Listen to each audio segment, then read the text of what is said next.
Allahumma salli wa sallim ala sayyidina Muhammadin sahibil busyra salat. Beliau sudah mengatakan bahwa dalam diri manusia itu ada 3 sifat yang sangat buruk pada diri manusia dan ada 1 sifat yang baik. Kalau 3 sifat yang ada dalam diri manusia itu dihidupkan, maka manusia perilakunya lebih bodoh dan bahkan lebih kejam dari binatang itu sendiri. Apa 3 sifat ini yang kata Al-Ghazali sebagai sifat yang buruk? Yang pertama kata beliau, manusia itu di dalamnya ada sifat bahimiyah. Bahimiyah itu hewan ternak, kerbau, sapi. Ini hewan-hewan yang badannya gede tapi otaknya nggak ada. Memang diciptakan Allah seperti itu. Kita juga nggak usah menghina-hina, memang sapi nggak punya otak, kerbau nggak punya otak. Dan lebih dari itu, sapi kerbau itu juga tidak pernah kenal halal haram. Dia lapar, apa yang di depannya dimakan, entah itu punya siapa. Dia punya hasrat seksual, maka dia pun lampiaskan tak mengenal mana istrinya. Dan itu nggak ada masalah, wong hewan nggak pernah punya istri, hewan nggak pernah mengenal halal haram. Tapi repotnya kalau sifat seperti ini sudah menghinggapi diri manusia. Dan ini bukan sebuah khayalan atau sebuah cerita yang dibesar-besarkan. Ternyata sifat-sifat hewan seperti ini ada dalam diri manusia. Manusia sekarang sudah tidak kenal halal haram. Uang rakyat diembat triliunan rupiah, padahal rakyat yang menderita. Uang pajak dipermainkan. Ini tandanya manusia sudah tidak lagi kenal hal haram. Padahal kata baginda Rasul, al-halalu bayyinun wal haram bayyinun. Yang halal sudah jelas, yang haram juga sudah jelas. Tapi kenapa manusia pura-pura tidak jelas gitu? Dibikin samar-samar, dibikin kabur-kabur. Nah inilah karena manusia kehinggapan sifat bahimiyah. Hasrat seksual juga sama. Di rumah sudah punya pasangan yang sah, sudah punya istri, sudah punya suami yang sah, tapi masih saja ada orang-orang yang tertarik dengan orang yang bukan pasangannya. Nah inilah sifat yang menghinggapi diri manusia. Ini baru sifat bahimiyah. Makanya Allah katakan manusia itu sungguh dungu, bahkan lebih dungu dari binatang itu sendiri. Na'udzubillah min dzalik. Kita sebagai manusia dicipta sebagai hayawanun natik, hewan yang punya akal, yang punya pikiran, bahkan dikasih wahyu sebagai petunjuk kita. Kalau kita masih dilabeli dengan sifat bodoh, sifat dungu, masya Allah, na'udzubillah min dzalik.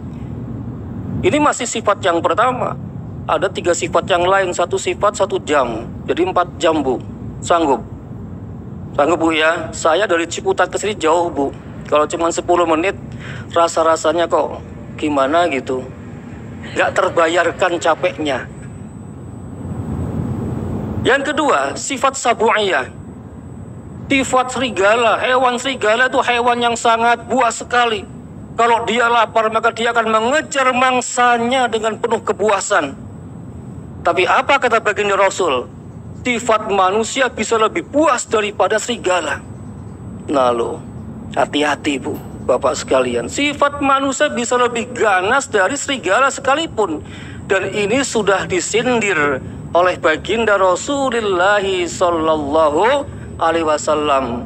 Madzibani ja'iani ursila ila ghanamin bi afsadalaha min hirsil ma'i lidunyahu wasyarafi. Jadi ketika ada manusia yang dia mengandalkan hawa nafsunya, maka digambarkan oleh baginda Rasul, jika dibandingkan dengan 2 ekor serigala sekalipun yang sangat lapar, yang dilemparkan kepadanya seekor serigala, maka ternyata nafsu manusia itu masih lebih merusak ketika manusia itu cinta kepada dunia dan cinta kepada kedudukan. Dan kita udah lihat fakta dan fenomenanya membenarkan hadis Nabi ini. Dan sekarang sedang mengejala ini. Yang ketiga, biar cepat aja ya. Sifat syaitoniyah, sifat kesetanan. Setan ini doyannya mengadu domba, senang orang lain kalau bertengkar, kalau bertikai. Dia menari-nari di atas penderitaan orang lain. Untuk mencapai tujuannya apapun dia lakukan, dia rekayasa, dia membuat tipu daya. Itu pun sangat nampak sekali di hadapan mata kita.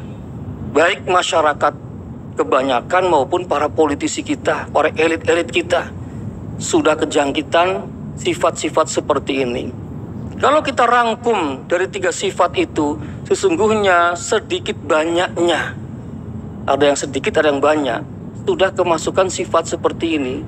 Inilah yang menjadikan manusia menjadi semakin jauh dari Allah Subhanahu wa Ta'ala. Dan itu kalau ada dalam diri kita, kita nggak punya kesempatan aja, nggak bisa korupsi karena nggak punya kedudukan, nggak mau selingkuh, insya Allah karena iman, bukan karena nggak ada kesempatan. Insya Allah karena iman, saya percaya. Ya, semua nggak selingkuh karena iman, bukan karena nggak ada kesempatan. Jadi ada dalam diri kita. Karena itu kita harus berjuang bagaimana sifat-sifat kehewanan yang ada dalam diri kita itu bisa kita bersihkan. Makanya Allah pun sudah sindir kita semua bahwa banyak di antara jin dan manusia yang dilemparkan ke dalam api neraka. Kenapa? Karena manusia telah dikasih hati, tapi hatinya tidak mau untuk merenungkan kebenaran, untuk memahami apa yang telah Allah diturunkan kepada kita, memahami wahyu-wahyu Allah. Tapi kita justru mengandalkan hawa nafsu kita dan kita digoda oleh setan.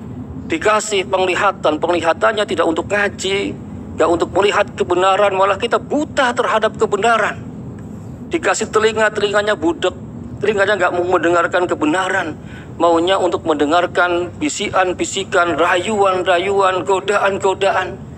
Sehingga apa kata Allah?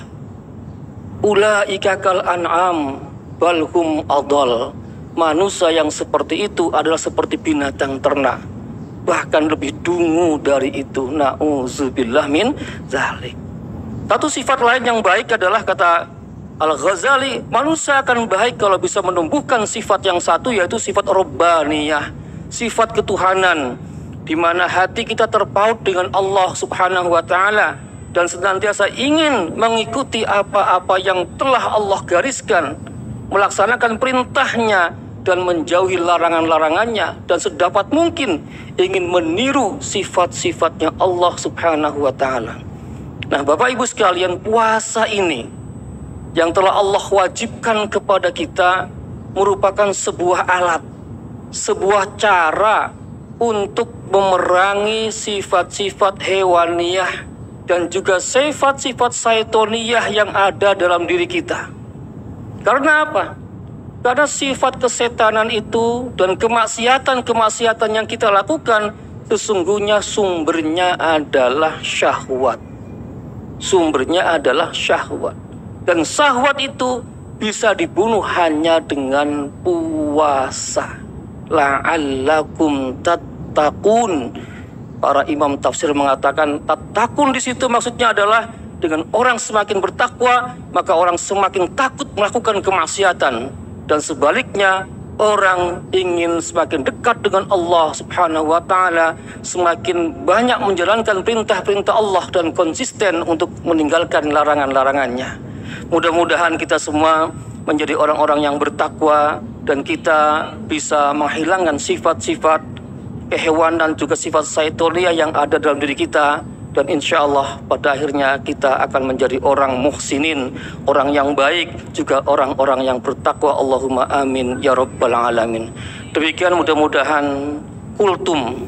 Sebenarnya kultum itu kuliah terserah antum ya, tapi saya kasihan lihat Bapak Ibu sekalian belum makan, baru makan lontong 5, bilangnya belum makan, katanya belum buka.